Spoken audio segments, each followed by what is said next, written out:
जय श्री कृष्णा। राधे राधे। आपके अपने लॉर्ड कृष्ण भजन चैनल पर आप सभी का स्वागत है।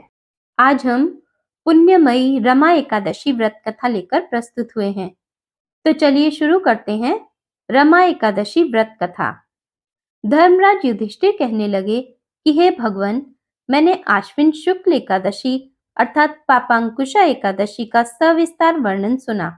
अब आप कृपा करके मुझे कार्तिक मास के कृष्ण पक्ष की एकादशी के विषय में भी बतलाइए। इस एकादशी का क्या नाम है तथा इसके व्रत का क्या विधान है, इसकी विधि क्या है, इसका व्रत करने से किस फल की प्राप्ति होती है, कृपया यह सब विधि पूर्वक कहिए। भगवान श्री कृष्ण बोले, कार्तिक मास के कृष्ण पक्ष में दीपावली के 4 दिन पहले आने वाली इस एकादशी को लक्ष्मी जी के नाम पर रमा एकादशी कहा जाता है। इसे पुण्यदायिनी एकादशी के नाम से भी जाना जाता है। इसके प्रभाव से ब्रह्म हत्या जैसे महापाप भी दूर हो जाते हैं। यह बड़े बड़े पापों का नाश करने वाली है। इसका महात्म्य मैं तुमसे कहता हूँ, ध्यान पूर्वक सुनो। हे राजन, प्राचीन काल में मुचुकुंद नाम का एक राजा था। उसकी इंद्र के साथ मित्रता थी और साथ ही यम, कुबेर, वरुण तथा विभीषण के साथ भी मित्रता थी। वह राजा बड़ा धर्मात्मा, विष्णु भक्त और न्याय के साथ राज करता था। उस राजा की एक कन्या थी जिसका नाम चंद्रभागा था। उस कन्या का विवाह चंद्रसेन के पुत्र शोभन के साथ हुआ था।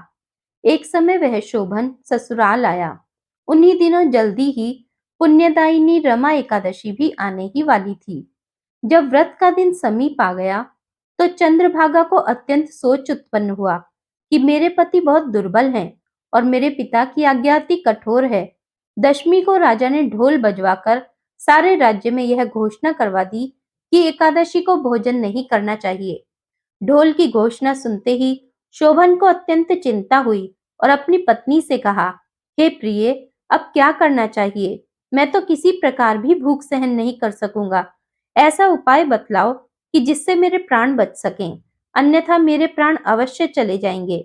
चंद्रभागा कहने लगी कि स्वामी, मेरे पिता के राज्य में एकादशी के दिन कोई भी भोजन नहीं करता। हाथी, घोड़ा, ऊंट, बिल्ली, गौ आदि भी तृण, अन्न, जल आदि ग्रहण नहीं कर सकते। फिर मनुष्य का तो कहना ही क्या है। यदि आप भोजन करना चाहते हैं तो किसी दूसरे स्थान पर चले जाइए, क्योंकि यदि आप यहाँ रहना चाहते हैं तो आपको अवश्य व्रत करना पड़ेगा। ऐसा सुनकर शोभन कहने लगा, हे प्रिय, मैं अवश्य व्रत करूंगा। जो भाग्य में होगा वह देखा जाएगा। ऐसा विचार कर उसने व्रत रख लिया और वह भूख व प्यास से अत्यंत पीड़ित होने लगा। जब सूर्य नारायण अस्त हो गए और रात्रि को जागरण का समय आया, जो वैष्णवों को अत्यंत हर्ष देने वाला था, परंतु शोभन को अत्यंत दुखदायी हुआ। प्रातः काल होते शोभन के प्राण निकल गए। तब राजा ने सुगंधित काष्ठ से उसका दाह संस्कार कराया, परंतु चंद्रभागा ने अपने पिता की आज्ञा से अपने शरीर को दग्ध नहीं किया और शोभन की अंत्येष्टि क्रिया करने के पश्चात अपने पिता के घर में ही रहने लगी। रमा एकादशी के प्रभाव से शोभन को मंदराचल पर्वत पर धन धान्य से युक्त तथा शत्रुओं से रहित एक सुंदर देवपुर प्राप्त हुआ।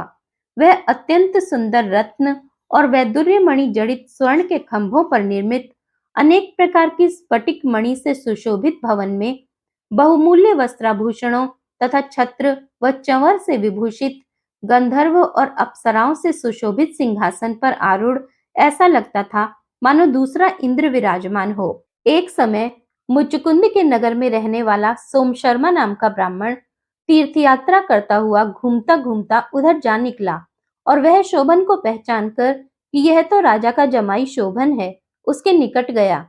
शोभन भी उसको पहचान कर अपने आसन से उठकर उसके पास आया और प्रणाम आदि करके कुशल प्रश्न किया। ब्राह्मण ने कहा कि राजा मुचुकुंद और आपकी पत्नी चंद्रभागा कुशल से हैं। नगर में भी सब प्रकार कुशल है, परंतु हे राजन, हमको अत्यंत आश्चर्य हो रहा है। आप अपना वृत्तांत कहिए कि ऐसा सुंदर नगर जो ना कभी देखा ना सुना, आपको किस प्रकार प्राप्त हुआ।